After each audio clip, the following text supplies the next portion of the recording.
नया कानून 1 जुलाई से लागू हो गया है। ये बात आप लोगों को अच्छे से मालूम हो गई होगी। लेकिन आपको क्या मालूम है कि जो महिलाएं मेंटेनेंस लिया करती थी अभी तक, वो पुराने कानून के हिसाब से जो सीआरपीसी की धारा थी 125 उसके अंतर्गत वो मेंटेनेंस लिया करती थी। लेकिन जो नया कानून है बीएनएसएस यानी भारतीय नागरिक सुरक्षा संहिता, उसके अंतर्गत महिलाएं अगर अब मेंटेनेंस लेना चाहेंगी तो कौन सी वो धारा है जिसके अंतर्गत महिलाएं मेंटेनेंस ले सकती हैं।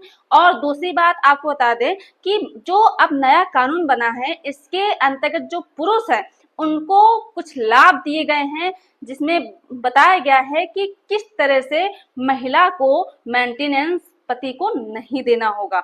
तो आप लोगों को करना क्या है कि पूरी जानकारी के लिए वीडियो को पूरा अंत तक देखना है, बिल्कुल भी स्किप नहीं करना है, तभी आपको अच्छे से जानकारी समझ में आएगी।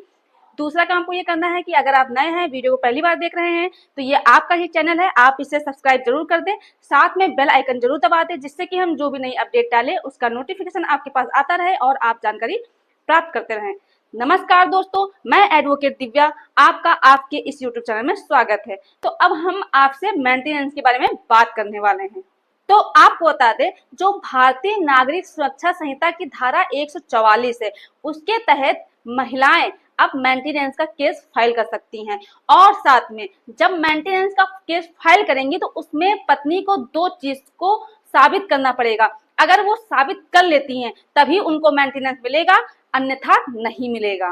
जो कि इस चीज को लेकर के कोर्ट सतर्क रहेगी और मेन फोकस रहेगा इस चीज को लेकर के जो 2 शर्तें हैं कि पत्नी उन 2 शर्तों को पूरा कर रही है या नहीं कर रही है, वो चाहे एंट्री मेंटेनेंस के लिए हो या फिर फाइनल मेंटेनेंस के लिए है। अगर उन 2 शर्तों को पूरा कर रही है तभी मेंटेनेंस मिलेगा, अन्यथा नहीं मिलेगा।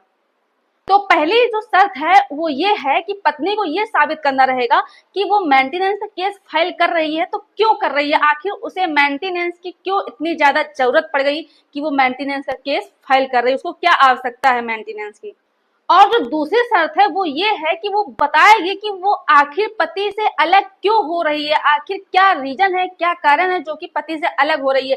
क्योंकि महिलाएं मेंटेनेंस का केस तभी करती हैं जब वो अपने पति से अलग हो जाती हैं। तो क्या कारण है, उसको पत्नी को उसका कारण बताना होगा, ठोस सबूत देना होगा। जब ये शर्त पूरी तरह से वो साबित हो जाता है, जो भी शर्तें हैं उसको वो पूरा महिला कर लेती है, साबित कर लेती है अच्छी तरह से, तभी उसे मेंटेनेंस मिलेगा, अन्यथा नहीं मिलेगा। और ये साबित करने के लिए कि वो अलग क्यों रह रही है, तो पत्नी हो सकता है झूठे एविडेंस से झूठे एलिगेशन लगाए कि मेरे पति मुझे वो मारते थे, मुझे घर से निकाल दिया, मुझे मेंटेनेंस नहीं देते थे, मुझे दहेज के लिए प्रताड़ित करते थे। तो उस चीज को साबित करने के लिए पत्नी को एविडेंस देने होंगे, जो कि वो अगर पति ने इस तरह से कार्य नहीं किया है, पति ने ऐसी गलती नहीं की है, तो पत्नी ये चीज साबित नहीं कर पाएगी कोर्ट में, क्योंकि इसे साबित करने के लिए पत्नी के पास कोई प्रमाण ही नहीं होगा। और जब प्रमाण ही नहीं होगा तो उसे मेंटेनेंस नहीं मिलेगा। जो कि पहले क्या होता था कि महिलाएं जब कंप्लेन करती थी, जब मेंटेनेंस लेने के लिए केस करती थी, तो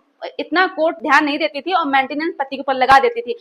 अब इन सारी चीजों को गौर किया जाएगा और मेंटेनेंस तभी दिया जाएगा। तो इस तरह से ये जानकारी पतियों के लिए बहुत ज्यादा अच्छी है। तो अगर आप लोगों को मेरे द्वारा दी गई जानकारी पसंद आई है तो वीडियो को लाइक जरूर कर दें, ज्यादा से ज्यादा लोगों को शेयर कीजिए, और अगर अभी भी चैनल को सब्सक्राइब नहीं किया है तो प्लीज ये आपका ही चैनल है, आप इसे सब्सक्राइब जरूर कर दें। धन्यवाद।